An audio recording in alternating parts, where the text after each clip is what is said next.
샬롬. 오늘 함께 나눌 하나님 말씀은 예레미야 38장 14절에서 28절까지의 말씀입니다. 말씀을 함께 읽습니다. 그 후에 시드기야 왕이 사람을 보내 예언자 예레미야를 여호와의 성전 세 번째 문으로 데려오게 했다. 왕이 예레미야에게 말했다. 내가 네게 한 가지 물어보겠다. 아무것도 내게 숨기지 마라. 예레미야가 시드기야에게 말했습니다. 만약 내가 왕께 말하면 왕이 나를 죽이지 않겠습니까? 내가 왕께 조언을 해도 왕은 내게 귀 기울이지 않을 것입니다. 그러나 시드기야 왕은 예레미야에게 비밀리에 맹세했다. 우리 영혼을 지으신 여호와께서 살아계신 것 같이 내가 너를 죽이거나 내 목숨을 찾는 이 사람들의 손에 넘기지 않을 것이다. 그러자 예레미야가 시드기야에게 말했다. 이스라엘의 하나님 만군의 하나님 여호와께서 말씀하셨습니다. 만약 내가 바벨론 왕의 고관들에게 항복하면 살 것이고 이 성읍이 불타지 않을 것이다. 너와 네 가족이 살 것이다. 그러나 네가 바벨론 왕의 고관들에게 항복하지 않으면 이 성읍은 갈대아 사람들의 손에 넘겨지고 그들이 이 성읍을 불로 태울 것이다. 그러면 너는 그들의 손에서 빠져나가지 못할 것이다. 시드기야 왕이 예레미야에게 말했다. 나는 갈대아 사람들에게 항복한 유다 사람들이 두렵다. 갈대아 사람들이 나를 그들 손에 넘겨주어 그들이 나를 학대할지 모른다. 예레미야가 대답했다. 그들이 왕을 넘겨주지 않을 것입니다. 제가 왕께 말한 것을 행하시고 여호와께 순종하십시오. 그러면 왕이 잘 되고 왕은 살 것입니다. 그러나 만약 왕께서 항복하기를 거부하시면 여호와께서 내게 보여주신 일들이 그대로 일어날 것입니다. 보십시오. 유다 왕궁에 남아있는 모든 여자들이 바벨론 왕의 고관들에게 끌려가면서 왕께 이렇게 말할 것입니다. 네가 신뢰하던 친구들이 너를 속여서 너를 망하게 했다. 내 발이 진흙 속에 빠지니 너를 버렸다. 왕의 모든 아내들과 자식들은 갈대아 사람들에게 끌려갈 것입니다. 왕도 그들의 손에서 빠져나오지 못하고 바벨론 왕의 손에 붙잡힐 것이고 이 성읍이 불타게 될 것입니다. 그러자 시드기야가 예레미야에게 말했다. 아무에게도 이것을 알리지 마라. 그렇지 않으면 네가 죽을 것이다. 만약 관료들이 내가 너와 이야기했다는 것을 들으면 그들이 내게 와서 말할 것이다. 네가 왕에게 무슨 말을 했는지 우리에게 말하여라. 우리에게 숨기지 마라. 그러면 우리가 너를 죽이지 않을 것이다. 왕이 네게 무엇을 말했느냐? 그러면 너는 그들에게 이렇게 말하여라. 내가 왕에게 요나단의 집에 가면 죽게 될 테니 그곳으로 돌려보내지 말아달라고 간청했다. 모든 관료들이 예레미야에게 와서 물었다.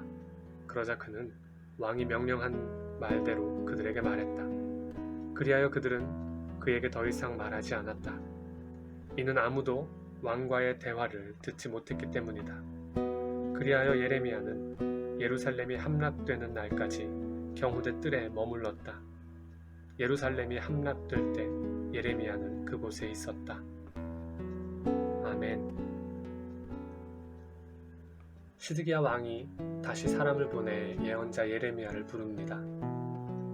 그에게 어떻게 해야 할지 묻습니다. 그러나 예레미야는 왕에게 조언을 드려도 귀 기울이지 않을 것이라고 말합니다. 이에 시드기야는 예레미야 앞에서 하나님을 두고 맹세까지 합니다. 그런데 비밀리에 합니다. 왕이 일개 예언자 앞에서 맹세하는 것을 누가 볼까 두려운 것입니다. 시드기야 왕은 이전에 예레미야를 불러 하나님의 뜻을 물을 때도 은밀히 행했습니다. 오늘의 만남 중 하나님의 말씀을 듣는 중요한 대화의 시간도 은밀히 맹세하고 은밀히 들었습니다.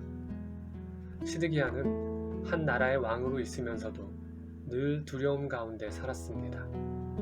자신이 바벨론에 항복한 유다인들에게 넘겨져 학대받을까 두려워했습니다.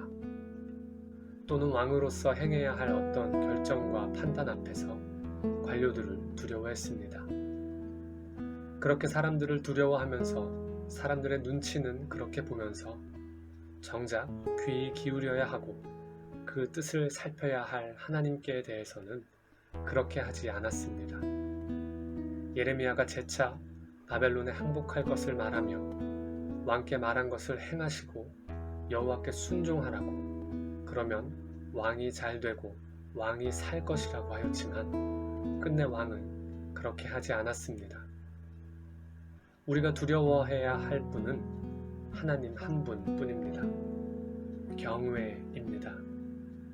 하나님을 참으로 두려워하는 자, 경외하는 자는 세상이 두렵지 않습니다. 한 나라의 왕으로 살았지만 풍전등화와 같은 처지 속에 어찌해야 할 바를 몰랐던 시드기야의 모습이, 또 의지할 바 없이 늘 두려움에 매여 살았던 그의 모습이 때론 우리의 모습과도 같아 보입니다. 한 치 앞도 알 수 없는 불확실한 미래를 향해 나아가야 하는 우리의 인생, 또 급격한 세태와 환경의 변화 속에 항상 불안과 공포 속에 젖어 있는 지금 우리의 자리. 그러나 겸손히 하나님을 바라며 그 말씀을 행하고 순종함으로 하나님을 경외하는 자는 잘 되고 살 것입니다. 겸손과 여호와를 경외함의 보상은 재물과 영광과 생명이니라.